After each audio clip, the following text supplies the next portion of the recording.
네, 제가 어제 오프닝에서 말씀드렸던 내용 기억하십니까? 전 세계 반도체 기업들, 특히 우리나라 반도체 기업들 미국 횡포에 많이 힘들어질 것 같은데요. 무슨 이야기인지 전병서 중국경제금융연구소장 모셨습니다. 안녕하세요. 안녕하십니까? 예, 전 소장님은 반도체 애널리스트로 과거에 굉장히 유명하셨던 분입니다. 1세대 반도체 애널리스트시고요. 지금도 관련해서 많이 연구를 하고 계십니다. 미국 상무부가 지금 보조금 지급을 얼마를 준다는 거예요? 5%, 15%, 이제 35%입니다. 전체 프로젝트에? 전체 프로젝트라기보다는 설비 투자하는 것에. 설비 투자하는 것에. 예. 거기에 이제 맥스가 35%라는 얘기는 예. 한 놈한테 다 몰아주는 거 아니라는 거죠. 최소한 3명한테 주겠다는 얘기죠. 이게 지금 한 50 몇 조인가 되죠, 전체. 527억 달러 정도 됩니다. 520 그런데 그게 이제 우리 달러. 삼성처럼 공장을 짓는 것은 네. 500억 달러.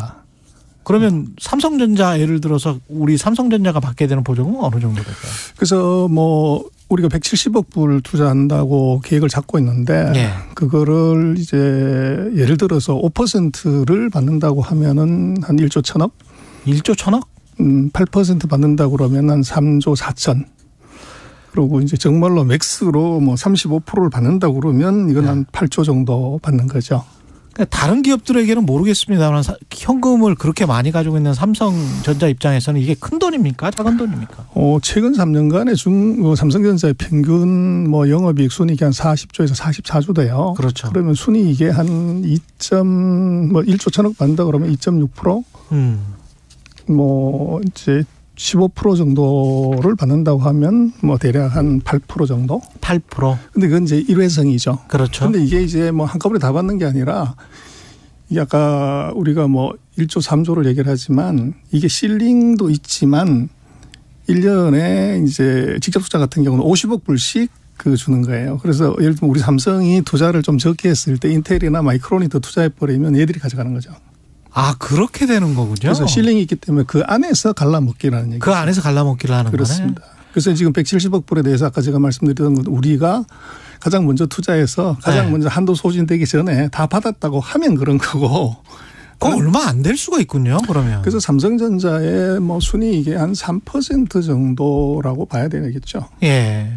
제가 어제 오프닝에서 이렇게 정리를 했거든요. 미국 들어와서 공장 짓고 연방정부 보조금 타가려면 일단 배당금 막 주면 안 되고 자사주 매입 막 하면 안 되고 초과이익은 미국 정부와 공유하는 거고 공장 지을 때는 미국산 철근 다 쓰고 우리 노조 가입된 노동자들 고용해야 되고 어린이집 짓고 여성 노동자들이 일할 수 있는 환경을 만들어주는 거는 기본이다.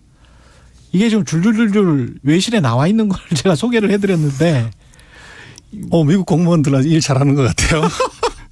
이게 거의 뭐 사회주의 아닙니까? 이 정도 되면? 그래서 이제 제가 볼 때는 뭐 이것 말고도 몇 가지 더 조항이 있는데 아마 미국 공무원들이 한국의 부동산 정책을 그대로 카피한 거 아닌가. 부동산 정책.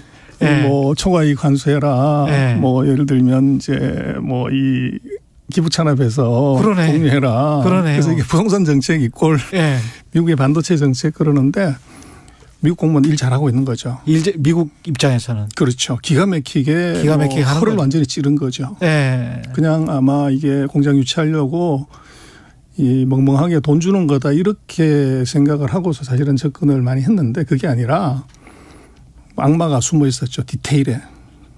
어떤 조항이 특히 눈여겨보세요? 그래서 지금 말씀하신 것들은 이것들은 뭐 사실은 그렇게 많은 돈이 들어가는 것도 아니고 굉장히 이제 쇼업하기에는 좋은 우리가 이런 바이든이 쇼업하기에는 좋은. 그렇죠. 그래서 외국 기업이 들어와서 돈 먹고 튀는 것이 아니라 우리를 위해서 이렇게 노동자를 위해서 이제 잘하게끔 만들었다고 하는 건데 내가 유권자들을 위해서 이만큼 해줬다. 근데 핵심은 그거는 제가 볼 땐 별로 중요하지 않고 우리가 신경 쓸 일도 아니지만 첫 번째가 이제 재무제표를 포함한 향후에 이 현금 흐름 계획 다 내놔라.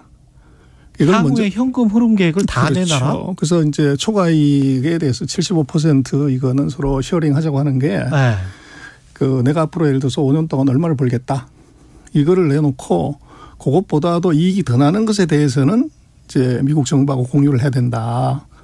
그렇게 되면은 이제 높게 예측하면은 이제 이게 뭐 좋긴 하지만 세금 적게 내려고 낮게 예측했다가는 이익 많이 나는 것에 대해서는 정부하고 갈라먹어야 되는 문제가 생기고. 그렇게 되겠네요. 그래서 이제 기업들이 그렇게 했을 때 도대체 어떤 수치로 예측을 해야 되냐. 전망치를 예측해서 내놔야 그렇죠. 되는 거군요. 그래서 그 데이터를 다 만들려고 하면은 많은 근거 데이터가 나와야 되고 그 근거 데이터를 만드는 과정에서 기업의 여러 가지 노하우나 이제 비밀들이 그대로 이제 흘러나갈 수가 있죠. 전 세계 반도체 시장의 앞으로의 매출이랄지 이런 것들 각 분야별로 어떻게 예상하는지도 거기 삼성전자의 전략기획 보고서까지 다 내놔야 되는 상황이네. 이제 그걸 어떻게 예측했냐고 물어보면 네. 거기에다 근거 자료를 내려고 그러면 그렇게 해야 되겠죠. 그리고 이제 더 중요한 것은 이제 이 반도체 설비에 대해서 국가 안보 차원에서 이제 미국의 안보기관들이 보자고 하면 보여줘야 된다. 이제 그런 조항이 들어가 있죠. 그래서 이제 미국은 뭐 그렇습니다만은 중국은 지금 반도체를 심장이다 이렇게 표현했어요. 예. 시진핑이. 그런데 바이든 대통령은 안보라고 표현을 했어요. 그러다 보니까 사람의 심장 이거 가장 중요하기 때문에 가장 중시해야 된다는 거고 미국은 안보라 그러면 이것은 어떤 조건보다도 최우선 조건이기 때문에 이 공장의 오퍼레이션이나 공장에 관한 여러 가지 이제 뭐 노하우 뭐 이런 것들이 이것이 미국의 안보라고 걸게 되면 이건 다 보여줘야 되는 거죠. 미국의 진짜 속마음은 뭐고 이게 우리 기업에게 어떤 영향을 미칠 거라고 생각하십니까? 뭐 인텔 인사이드란 말이 있지만 예. 이게 이제 칩 인사이드. 그래서 지금 다르게 생각을 하면 미국이 얼마나 급하면 이런 무리수까지를 이제 최근 방금 말씀하셨지만 이거는 뭐 이게 자유민주주의 기업을 어떻게 보면 키우는 그런 게 아니라 거의 이제 사회주의 비슷한 정도의 그렇죠. 강력한 얘기를 했다는 거는 예. 그만큼 미국이 급해졌다는 거죠. 그래서 전 세계 반도체를 그냥 판매 기준으로 보면 뭐 한 50%를 미국이 쥐고 있는 것처럼 보이지만 네. 생산 기준으로 보면 12%밖에 되질 않아요. 그리고 이 추세로 그냥 간다 그러면 한 2030년 되면 중국이 한 20, 30%로 올라가고 미국은 10%대나 그 이하로 떨어질 것 같은 이제 위기감이 존재하는 거죠. 네. 그런데 문제는 반도체라는 게 상교대를 해야 되기 때문에 인당 소득 $20,000 이상 넘어가는 나라에서 상교대가 살아남는 경우가 거의 없어요. 그래서 이제 미국 같은 경우는 $68,000, $70,000 넘어가는 데서 이걸 다 리바이탈라이제이션 시키려면 예. 미국의 힘으로는 안 되는 거죠. 그래서 이제 거기에 대만과 한국이 이제 어떻게 보면 제가 볼 때는 뭐 뻐꾸기가 탕란한다고 그러지 않습니까? 예. 이제 다른 집에다 그렇죠. 알라가지고 하는 것처럼 그래서 미국은 자기 힘으로 지금 안 되는 반도체 생산을 양자를 들여서 이걸 갖고서 이제 내재화하겠다는 거죠. 그럼 우리한테는 좋습니까? 아니면 나쁩니까? 양날의 검입니다. 양날의 검입니까? 그래서 미국과의 외교나 이런 측면에서는 굉장히 좋은 관계지만 이것이 미국이 정말로 절절히 원하는 것을 우리가 제공하기 때문에 좋은 칼이긴 한데 예. 문제는 이게 공장은 보조금 많이 주는데 짓는 것이 아니라 공장은 이건 소비자가 있는 시장 가까운 데 짓는 게 답이죠. 그렇죠. 그런데 전 세계 반도체를 보면 63%가 아시아가 소비를 해요. 그중에서 31%가 이제 중국이 소비를 하고 있고 예. 그래서 미국의 비중은 뭐 20%가 안 되는 상황이기 때문에 미국에서 생산을 하더라도 지금 만약에 계획대로 다 된다고 하면 TSMC, 우리 삼성, 인텔, 뭐 글로벌 파운드리 다 하게 되면 그 투자 규모가 1,000억 불이 넘어요. 예. 그렇게 되면 전 세계 파운드리 시장이 한 1,200억 불 정도 되는데 엄청난 공급 과잉이 생기죠. 그렇죠.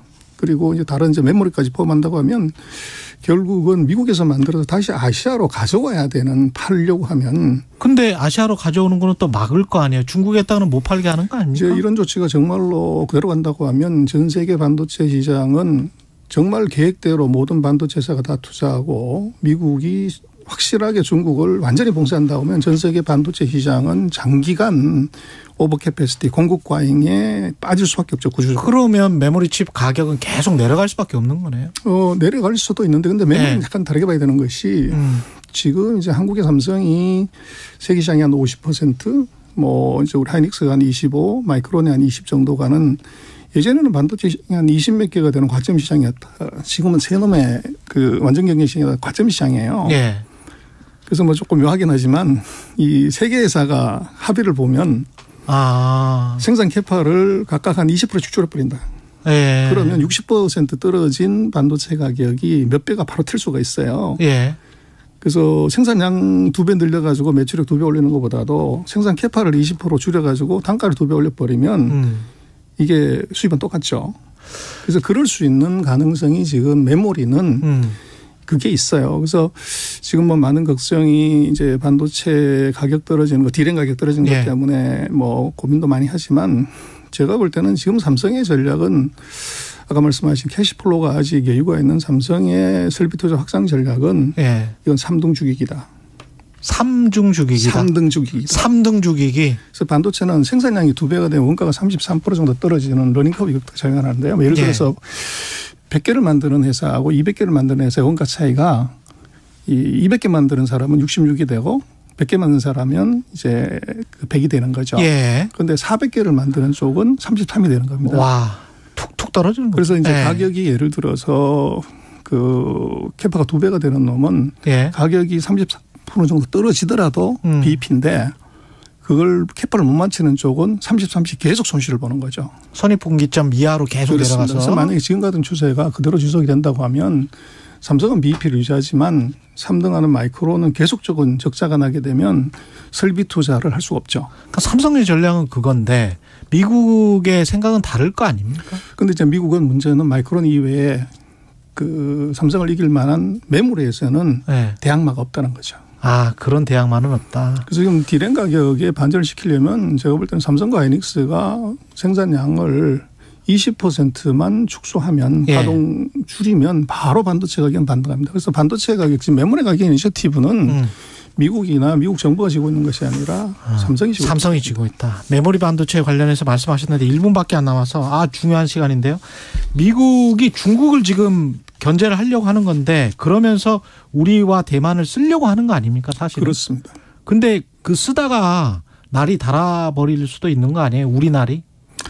충분히 그럴 수가 있는데요. 지금 이제 우리로서는 굉장히 정말로 민감하고 중요한 단계인데 그래서 미국의 저 조치에서 우리가 뭐 반도체가 지금까지 보면 한국의 최고의 외교관이었단 말이에요. 미국과 중국과의 관계에서. 그런데 이것이 만약에 미국의 의도대로 된다면 우리가 봉이 될 수가 있는 거죠. 그래서 이걸 어떻게 막을 거냐 하는 문제인데 그래서 지금 이번에 저는 그렇게 생각을 합니다. 제일 두려운 것은 미국이 한국의 기술을 이제 결국은 가져가는 문제가 생기는데 그게 아까 말씀드린 것처럼 미국의 뭐 정보기관이나 안보기관이 한국의 반도체 기술을 이제 보여달라고 그럴 때 자료를 제출하는 이 문제가 가장 크죠. 그게 가장 크다. 그런데 그 문제를 우리 같은 경우는 예를 법을 만들어서 반도체 기술 같은 경우는 다른 나라에 정보 제공할 때는 정부한테 허가를 받아라. 알겠습니다. 정부가 나서야 되겠습니다. 전병서 중국경제금융연구소장이었습니다. 고맙습니다. 잠시 후 8시 반부터 일부 지역국에서는